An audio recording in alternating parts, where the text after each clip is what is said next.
भारतीय सेना की अभी गलवान में है। गलवान सुना होगा आप लोगों ने? तो वहां पर है, तो उनकी तरफ से ये चीज करवाई जा रही है ना। तो यहाँ पे जो लोग प्रेजेंट है, जो मौजूद है, उनका काम केवल यही नहीं है कि अगर आप कुछ सीख रहे हो या आपको कुछ नया पता चल रहा है तो अपने तक रखना है। जो नहीं भी आ पाए, अगर किसी से मिलो तो वो चीज आगे जाके बताओ। अगर जो हेल्थ की अगर हम बात करें, स्वास्थ्य की बात करें, वो कभी ऐसे नहीं हो सकता है कि आपने अपने घर में सफाई रख ली, खुद अच्छा अच्छा खाना खा लिया और आप स्वस्थ रहोगे। अगर बगल वाले के घर में सफाई नहीं है ना, आसपास बीमारियां हैं, तो ऐसे नहीं कि आप स्वस्थ रहोगे। तो स्वस्थ है वो एक साथ रह के होता है। एक मोहल्ले में पूरा जो आपका जो गांव है, तब स्वस्थ रह सकते, तब रह सकती है ना। ऐसे नहीं कि केवल बस मुझे पता चल गया, मैं इसको अपने तक रखूंगा, आगे नहीं बताऊंगा। बात समझ में आ रही है? मेरा नाम कैप्टन अनुभव सिंह है और मैं 345 फील्ड रेजिमेंट, एक आर्टिलरी यूनिट है, उसका मैं मेडिकल ऑफिसर हूँ। तो सबसे पहली चीज ये है कि हम ये जो मेडिकल कैंप है, ये क्यों कर रहे हैं? अभी आप में से कई लोगों को ऐसा लगता होगा कि मेडिकल कैंप है, हम जाएंगे और हमें एकदम से सुधार हो जाएगा, हम बिल्कुल ठीक हो जाएंगे, है ना। ऐसी जादू की छड़ी किसी के पास नहीं है, ठीक है। कि आपकी जो तकलीफ है, पहली बार बीमारी एक दिन में नहीं हो जाती है, बीमारी काफी टाइम लगता है। पहले हमारा जो शरीर है वो भी उससे फाइट करता है ना। लेकिन जब फाइट नहीं कर पाते हैं, तब सबसे ज्यादा होता है बचाव के लिए, कि आप लोगों को बताया जा सके कि आप कैसे आप स्वस्थ रह सकते हो, ताकि आपको दवाई की जरूरत ही ना पड़े, ताकि आपको अस्पताल या स्पेशलिस्ट आने के पास जाने की जरूरत ही ना पड़े। कुछ ऐसे नहीं है कि कुछ नई चीज बताई जा रही है, पता सभी को है। ऐसा तो नहीं है कि आप लोगों को पता नहीं है, जब तक कि उसको अस्पताल जाने की जरूरत ना पड़े, ठीक है। तो एक चीज ये है कि जो स्वस्थ है, किसी को भी अगर आप में से जैसे कि पता है कि हाँ यार ये चीज गलत है, ये चीज सही है, तो वो चीज सबको बताना, अपने आसपास सबको बताना। जब आप एकजुट होकर रहोगे तो आप स्वस्थ रह सकते हो, ठीक है। दूसरी चीज, स्वस्थ के लिए दवाई अस्पताल के पीछे नहीं भागना है। बचाव कैसे कर सकते हैं? रख रहे हो, जो उसको खाना खिला रहे हो, खाना अच्छे से खिलाना है। अब मेन दिक्कत यहाँ पे क्या आती है कि यहाँ पे ठंड का मौसम है, साल भर ऐसे ही मौसम रहता है, दिन भर हम कपड़े पहने रहते हैं, तो जो सूरज है वो हमें, विटामिन डी किसके लिए जरूरी है? किसके लिए जरूरी है? बताओ बताओ बताओ। हड्डियों के लिए, समझ रहे हो, जोड़ों के लिए। तो यहाँ पे कई लोग हैं कि हमें कमर में दर्द रहती है, हमें जोड़ों में दर्द रहती है, वो उसी कमी की वजह से है। तो इलाज उसका है कि दर्द की दवा दे देंगे, सप्लीमेंट दे देंगे, है ना। अब दूसरी चीज क्या है? ठंड। ठंड की वजह से क्या रहता है कि ठंड भी है और आप लोग जिस जगह पे आप लोग रह रहे हो, इसका मतलब ये नहीं कि आपको जगह छोड़ के जानी है, बट ये कि आपको पता होना चाहिए दिक्कतें क्यों होती। इलाज इसका वही है, एक तो है कि फिजिकल एक्टिविटी, व्यायाम, है ना। अब वो हर एज के लिए अलग है। अब कोई 70-80 साल का है, उसको हम ये नहीं बोल सकते ना कि दौड़ने शुरू हो जाओ, है ना, या भारी वर्क में सामान उठाने पड़ो। अगर बच्चा खेलकूद कर रहा है, उसके लिए अच्छी चीज है ना।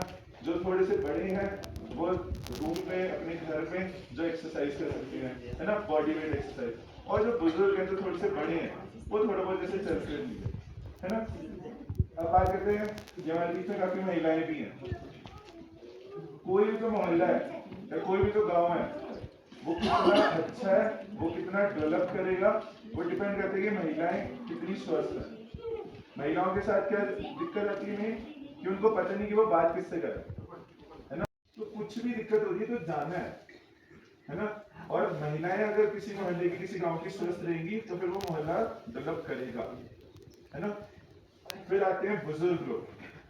बुजुर्ग लोग जो होते हैं, उनके पास जितना एक्सपीरियंस है, जितना अनुभव है, वो किसी के पास नहीं है ना। वो इस गांव के, इस मोहल्ले के बोझ नहीं है, ठीक है। और ये नहीं होता है कि अच्छा कि जोड़ों में दर्द है या बीपी ज्यादा, तो ये तो चलो सभी को होता है, ये तो उम्र अलग अलग होगा। तो मेन चीज मैं आपको क्या बताना चाह रहा हूँ कि कोई भी तकलीफ है, सबसे पहले तो बचाव के बारे में सोचना है ना।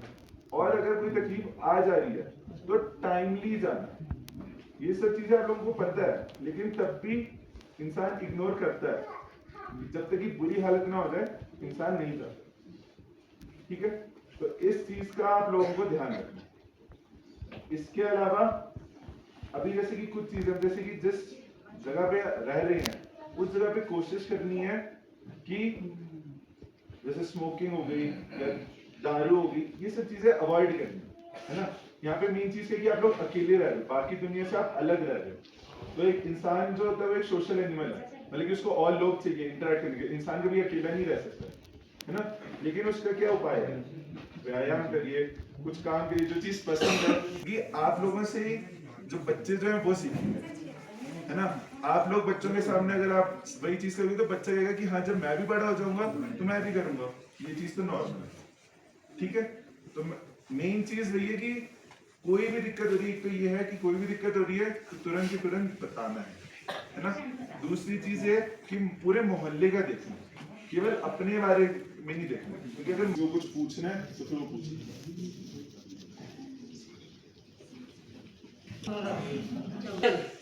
Jadi nanti sudah nak cakap doktor kapten dan kawan aku sing motivasi ada doktor jenis kata. Jadi yang pun ada gaya doktor deh, चले सुबह समय yang हो बच्चों वाला झूले। मैं थोड़ा हिंदी में बोलना चाहूँगा शायद हमारे जो बाकियों में समझे, हम तो बोलते रहेंगे जो बाकियों में समझे। तो स्पेशली मैं डॉक्टर साहब का मैं शुक्रगुजार हूँ कि आज अपना कीमती वक्त छोड़ के हमारे साथ इस मेडिकल कैंप में डॉक्टर साहब यहाँ पे आए। तो आपने अभी देखा है कि अभी स्टार्टिंग में अभी तो पेशेंट शायद 2-3 पेशेंट डॉक्टर साहब ने अटेंड किया है। तो डॉक्टर साहब कोशिश करेंगे जितना पेशेंट अटेंड कर पाएंगे तब से जितना आपको फायदा होगा उससे आप लोग ने आज फायदा लेना है। तो इन्होंने ये चाहते हैं कि हमारे पास ज़्यादा पेशेंट आए, ज़्यादा लोग आए। तो आपको पता ही है, कल मैं इनसे बता रहा था कि ज़्यादा हमारे गाँव के लोग हैं इनको बाहर रहते हैं सर, इवन संडे तो बच्चे स्कूल चले जाते हैं, कोई रिपोर्टर होते हैं, कोई ड्यूटी चले जाते हैं, तो इन चीज़ों में बहुत काम होते हैं। फिर भी आज आप लोग काफ़ी लोग यहाँ पे आए हैं, तो इस चीज़ का आप लोग ने फायदा लेना मेडिकल कैंप का। साथ साथ में स्पेशली साहब ने अपना CSD आप लोगों के लिए यहाँ प्रोवाइड किया है और ऊपर से चाय पानी। तो अपना हर गाँव की तरफ से साहब को थैंक यू करना चाहूँगा, सब कुछ आप आए सबको थैंक यू। और साथ में स्पेशली अपना जयकुमार साहब का जो बहुत बड़ा हाथ है, जो कि इवेंट को ऑर्गेनाइज करने में जयकुमार साहब का बहुत बड़ा हाथ है। साहब थैंक यू जयकुमार साहब को। तो डॉक्टर साहब